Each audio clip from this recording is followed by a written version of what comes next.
In this video we would see those aggregate function in SQL. Okay, so there are a couple of aggregate functions.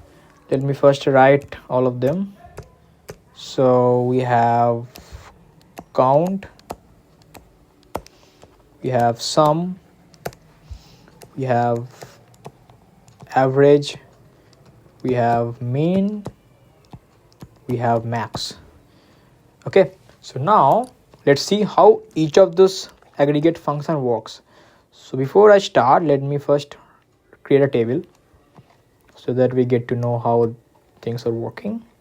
So as in the last video, we have created a table with SID, then marks, then branch, and the name was student. Okay, so name was student.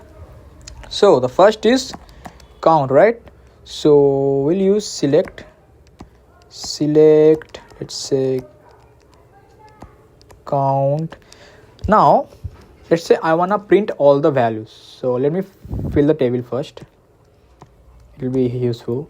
So S1, S2, S3, S4, S5, S6, let's say 20, 25, 30, 30, 40, and 35. Okay, so we have two same values and 4 and 5 unique values and two same values like duplicate values. And branches, let's say CS, AIML, as I am from AIML, so yeah, and DS. Okay, now let's say for the first command, I'm trying to see select count star mean all the values from student.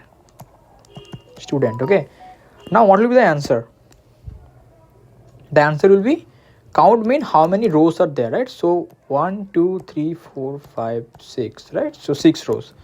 But let's say I added another row and here I'm naming it as S7, but here I keeping it as null values. Also this one. So wait, so all of this are null. So now what will happen? So when there was no null values, it was giving us 6. But now we have null values. So what would this give us? It won't give us 7. It will also give us 6. So what it will give us? It will give us 7, not 6, because it will count this null value as well, because there is another row, right? The value is null, but there is a row.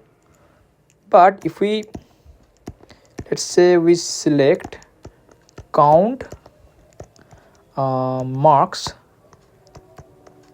from student, then it will give us 6, because we are specifying that I want to count how many marks are there. But there is null value, but there is no value, right? So it won't give me 7, it will give me only 6, because there is only 6 marks. Okay, so that's one of the main important, that null is a non-zero value, and arithmetic operator with null always return us null values. Okay, so we have done with our count. Now if I also use this select count, but let's say I'm using this distinct keyword, distinct marks from student. Okay, what will give us? This will give us 25, 30. There is duplicate 30, so it will choose only one, 40 and 35, no null value. So, and there's another one, 20. So 1, 2, 3, 4, 5. So 5 distinct marks. Okay, and let me first. Okay, so now the another one we have sum. So let's say I'm selecting this sum of marks from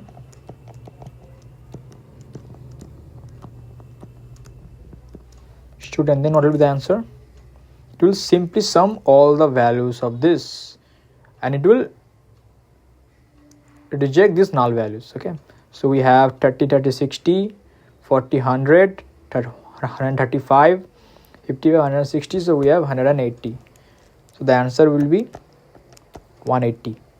Now again, if we use distinct marks,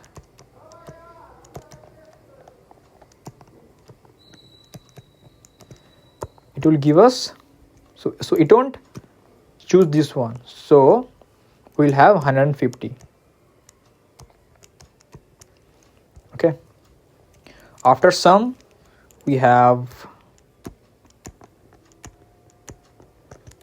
select average marks